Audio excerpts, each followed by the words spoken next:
Gulf അധിഷ്ഠിത പ്രവാസികളുടെ സന്തോഷത്തിന് ഏറെ നാളായി മുടങ്ങിക്കിടക്കുന്ന കേരള ഗൾഫ് പാസഞ്ചർ കപ്പൽ പദ്ധതിക്ക് വലിയൊരു ചുവടുവയ്പ്പാണ് നൽകിയിരിക്കുന്നത്.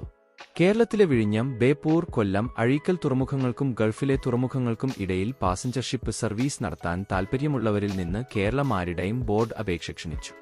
അപേക്ഷകൾ ഓൺലൈനായും ഓഫ്ലൈനായും ഏപ്രിൽ 22 ഉച്ചകഴിഞ്ഞ് 3 മണിക്ക് മുമ്പ് സമർപ്പിക്കണമെന്ന് വിജ്ഞാപനത്തിൽ പറയുന്നു. വലുതും ഇടത്തരവും ചെറുതുമായ കപ്പലുകളുടെ പ്രവർത്തനത്തിന് പ്രത്യേകം അപേക്ഷകൾ സമർപ്പിക്കണമെന്ന് പ്രത്യേകം ശ്രദ്ധിക്കേണ്ടതാണ്. വിമാന ടിക്കറ്റ് വാങ്ങാൻ അമിതത്തുക നൽകേണ്ടിവരുന്ന പ്രവാസികൾക്ക് പദ്ധതി പ്രയോജനകരമാകും. ഗൾഫ് രാജ്യങ്ങളിൽ നിന്ന് കേരളത്തിലേക്കും ഇന്ത്യയുടെ മറ്റു ഭാഗങ്ങളിലേക്കുമുള്ള വിമാനക്കൂലി കുതിച്ചുയരുന്നത് പ്രവാസികളെ സാമ്പത്തിക ബാധ്യതയിലേക്ക് തള്ളിവിടുന്നു. ഷിപ്പിംഗ് സർവീസിനായി ടെൻഡർ ക്ഷണിക്കാൻ മന്ത്രാലയം തീരുമാനിച്ചതായി തുറമുഖ, ഷിപ്പിംഗ്, ജലപാത മന്ത്രി ഏതാനും മാസം മുമ്പ് ലോക്സഭയെ അറിയിച്ചു. മന്ത്രാലയവും ഷിപ്പിംഗ് കോർപ്പറേഷൻ ഓഫ് ഇന്ത്യയും നോർക്ക റൂട്ട്സും കേരള മാരിടൈം ബോർഡും തമ്മിൽ കഴിഞ്ഞ വർഷം നവംബറിൽ നടന്ന ഓൺലൈൻ മീറ്റിംഗിലാണ് ഇക്കാര്യം തീരുമാനിച്ചത്. കേരളത്തിനും ഗൾഫിനും ഇടയിൽ സർവീസ് ആരംഭിക്കുന്നതിന് ഉടൻ കപ്പലുകൾ നൽകാനോ ഈ പദ്ധതിക്ക് അനുയോജ്യമായ കപ്പലുകൾ കൈവശം വയ്ക്കാനോ അല്ലെങ്കിൽ അത്തരം സർവീസുകൾ നടത്താൻ താൽപ്പര്യമുള്ളവർക്കോ ടെൻഡറിൽ പങ്കെടുക്കാൻ കഴിയുമെന്ന് അറിയിച്ചു.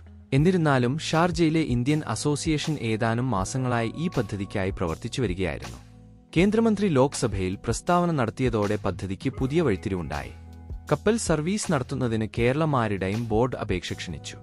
ഗൾഫ് മേഖലയിലെ ഇന്ത്യൻ പ്രവാസികൾക്ക് പ്രയോജനകരമാകുന്ന ഈ പദ്ധതിക്ക് നിസ്സാർ തളങ്കരയുടെയും ശ്രീപ്രകാശിന്റെയും നേതൃത്വത്തിലുള്ള പുതിയ കമ്മിറ്റി ഉത്സാഹം കാണിക്കുമെന്ന പ്രതീക്ഷയിലാണ് പ്രവാസികൾ.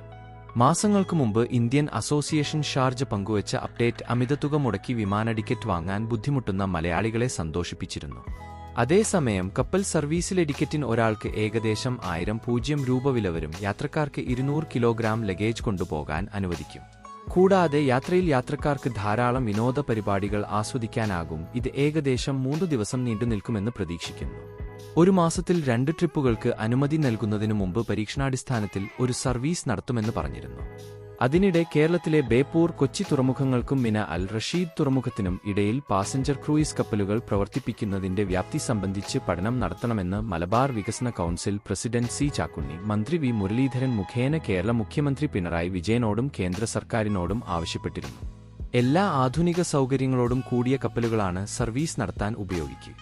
നേരത്തെ മറ്റൊരു സംസ്ഥാനം കമ്മീഷൻ ചെയ്യുകയും പിന്നീട് ഉപേക്ഷിക്കുകയും ചെയ്ത ഒരു കപ്പൽ ദുബായ് കേരള പാസഞ്ചർ സർവീസിനായി ഉപയോഗിക്കാം. കൊച്ചിയിലാണ് ഈ കപ്പൽ നിർമ്മിച്ചത്. ഒരു യാത്രയിൽ 1250 യാത്രക്കാരെ ഉൾക്കൊള്ളാൻ കഴിയുന്നത്ര വലുതാണ് ഈ കപ്പൽ. കുതിച്ചുയരുന്ന വിമാനക്കൂലിയാണ് പ്രവാസികളെ ആശങ്കയിലാഴ്ത്തുന്നത്. നിർദ്ദിഷ്ട പാസഞ്ചർ ഷിപ്പ് സർവീസ് ഇതിന് പരിഹാരം കാണുമെന്ന് പ്രതീക്ഷിക്കുന്നു.